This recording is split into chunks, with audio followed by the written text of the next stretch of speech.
नमस्कार, मी विलास बडे. माओवाद्यांचे कर्दनकाळ या विशेष कार्यक्रमात आपल्या सगळ्यांचं स्वागत. गडचिरोली जिल्ह्यात झालेल्या 2 चकमकीत तब्बल 39 माओवादी ठार झाले. त्यांचे कर्दनकाळ ठरले C60 कमांडो.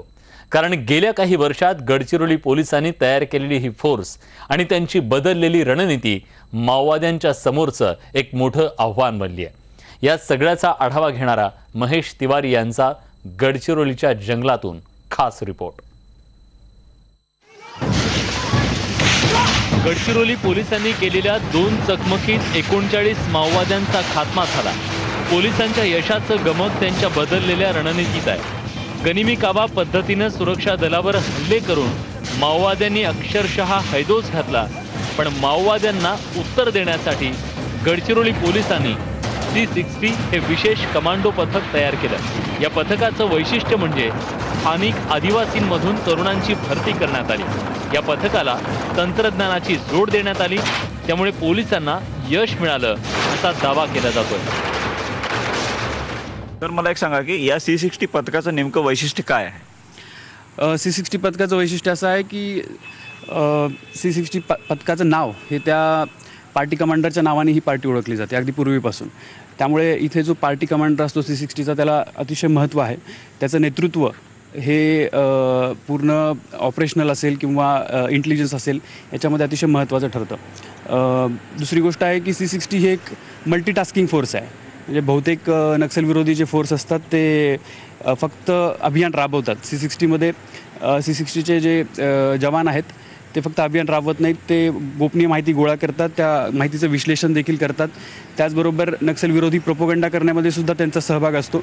अनेकदा जे नागरिक कृतीचे कार्यक्रम असतात जे गावामध्ये जाऊन होतात त्यामध्ये सुद्धा C60चे जवान अतिशय मोठ्या हिमतीने प्रत्येक कार्यक्रमामध्ये सहभागी झालेले आपल्याला दिसतं. गडचिरोली जिल्ह्याला लागून छत्तीसगडसह तेलंगणाची 200 किलोमीटरची सीमा आहे. त्या सीमेचा फायदा नेहमीच माओवाद्यांनी घेतला. त्याला रोखण्यासाठी अतिसंवेदनशील भागात तब्बल 25 पोलीस ठाणी उभारण्यात आली. माओवाद्यांची भूसुरुंगाचे स्फोट करून हल्ले करण्याची रणनीती उधळून लावण्यासाठी जवानांना 50 भूसुरुंग विरोधी वाहनं दिली. त्यामुळे भूसुरुंग स्फोटातही जवानांचे जीव वाचायला लागले. रस्त्यावरील भूसुरुंग स्फोटकं आणि ID बॉम्ब शोधण्यासाठी 15 बॉम्ब शोधक पथकं तयार केली. त्यामुळे रस्त्यात पेरलेली स्फोटकं वेळीच निकामी करण्यात यश मिळालं. सगळ्यात महत्त्वाचं म्हणजे पोलिसांनी खबऱ्यांचं जाळं तयार करून त्यांच्या बक्षिसाच्या रकमेत भरघोस वाढ केली. त्यामुळे पोलिसांना माओवाद्यांची अचूक माहिती मिळून अभियानात यशाची गती वाढली.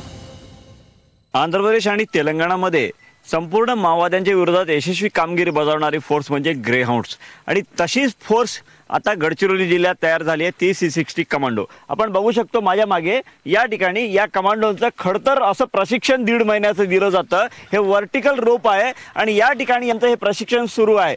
या प्रशिक्षण किटाळीच्या प्रशिक्षण केंद्रामध्ये तब्बल 28 प्रकारचे खडतर प्रशिक्षण या जवानांना दिलं जातं. आणि आउटडोर आणि इनडोर महत्त्वाचं म्हणजे माओवाद्यांचं जे अँबुश असेल त्या अँबुशपासून कसा बचाव करायचा, जंगलामध्ये कशा पद्धतीनं गोरिल्ला पद्धतीनं होणारा हल्ला परतवून लावायचा, या सगळ्या पद्धतीचं प्रशिक्षण या ठिकाणी दिलं जातं.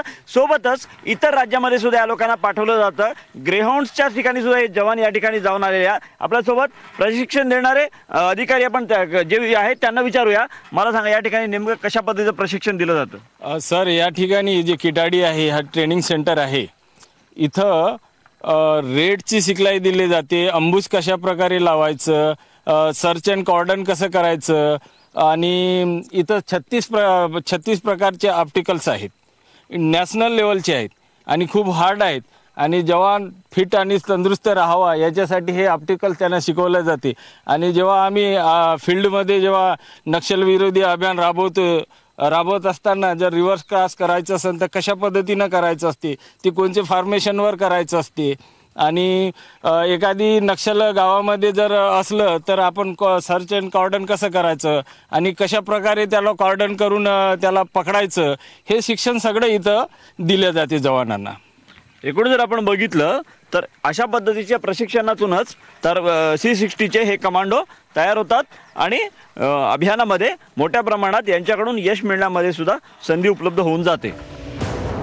2013 मध्ये गोविंदगाव चकमकीत 6 माओवादी ठार झाले. त्यानंतर गडचिरोली पोलिसांनी मागे वळून पाहिलंच नाही. माओवाद्यांच्या हल्ल्याला प्रत्युत्तर देण्यासाठी लांब पल्ल्याचे आणि कमी पल्ल्याचे कोम्बिंग ऑपरेशन जंगलात राबवायला सुरुवात केली. C60 कमांडो पथकाचं जंगलात कोम्बिंग ऑपरेशन सुरू आहे. आपण त्याच अभियानामध्ये आता सहभागी झालेलो. आपण बघू शकतो या ठिकाणी हे जवान तब्बल 40 ते 50 किलोमीटरचा पायी प्रवास करणार आहेत आणि कुठल्याही पद्धतीनं म्हणजे वाढलेलं तापमान, आता आपण बघू शकतो तापमान जो आहे चंद्रपूरच्या लगत गडचिरोली जिल्हा या ठिकाणी तापमान हा 45 डिग्रीच्या जवळपास येऊन पोहोचलेला आहे. आणि अशा वाढलेल्या तापमानामध्ये उन्हाची पर्वा न करता यांचं कोम्बिंग ऑपरेशन सुरू आहे. आणि अनेक ठिकाणी जंगलात पाणी उपलब्ध नसते, तरीही सोबत असलेलं पाणी असेल किंवा बाकीच्या गोष्टी सोबत घेऊन हे लोक निघालेले आहेत आणि या अभियानामध्ये जंगल नाले तुडवत हा प्रवास सुरू आहे. आपण आपल्यासोबत जे अधिकारी आपण त्यांना विचारूया हे कोम्बिंग ऑपरेशन नेमकं मला सांगा की हा जो कोम्बिंग ऑपरेशन सुरू आहे हा किती किलोमीटरचा असतो आणि कसा असतो? हे सध्या आम्ही LRP साठी निघालेलो आहे. LRP साधारणतः 3 दिवसाची असते. त्यामध्ये आपल्या जवानांना 70 ते 75 किलोमीटर चालायला लागतं 3 दिवसामध्ये. आणि ऊन खूप जास्त असल्यामुळं प्रतिकूल परिस्थितीमध्ये आपले जवान चालतात. गडचिरोली C60 ने नक्षलवाद संपवण्याचा विडा उचललेलाच आहे. त्यामुळं कितीही प्रतिकूल परिस्थिती असली तरी C60चे जवान कधीच मागे फिरून पाहत नाही. ऊन वारा पाऊस नद्या दर्या खोऱ्या डोंगर दर्या सगळीकडे आपले जवान अतिशय शूरतेने महाराष्ट्रातच नाही तर छत्तीसगडमध्ये जाऊनही आपण यशस्वी ऑपरेशन केलेले आहेत.